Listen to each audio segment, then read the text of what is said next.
ரெண்டு பேருக்கு நடுவுல தான் போட்டியே. ஒன்னு டிவிக்கு, இன்னொன்னு டிஎம்கே.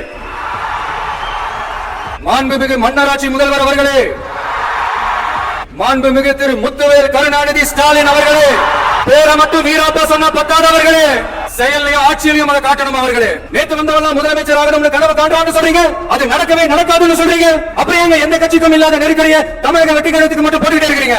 அணை போட்டு ஆத்த வேணும்னா தடுக்கலாம், காத்த தடுக்க முடியாது. அதையும் மீறி தடுக்கணும்னு நினைச்சீங்கன்னா சாதாரணமா இருக்கிற காத்து சூறாவளியா மாறும், ஏன் சக்தி மிக்க புயலா கூட மாறும். நீங்க ஒழுங்கா ஆட்சி நடத்திருந்தீங்கன்னா பெண்கள் பாதுகாப்பு ஒழுங்கா இருந்திருக்கும், சட்டம் ஒழுங்கு சரியா இருந்திருக்கும். பச்சை பிள்ளைங்க, படிக்கிற பிள்ளைங்க, சின்ன பொண்ணுங்க, வீட்டுல இருக்கிற பொண்ணுங்க, வேலைக்கு போற பொண்ணுங்க, இவங்க எல்லாருக்கும் நடக்கிற கொடுமைகளை சொல்ல முடியல சார். இதுல வேற உங்களை அப்பான்னு வேற கூப்பிடுறாங்கன்னு சொல்றீங்க. ஓட்டுக்காக காங்கிரஸ் கூட தேர்தல் கூட்டணி, கொள்ளையடிக்கிறதுக்காக உங்களோட, அதாவது பாஜகவோட மறைமுக அரசியல் கூட்டணி. தமிழ்நாடு பல பேருக்கு தண்ணி காட்டின ஸ்டேட் சார், பல பேருக்கு தண்ணி காட்டின ஸ்டேட் சார். பார்த்து செய்யுங்க சார், மறந்துடாதீங்க சார்.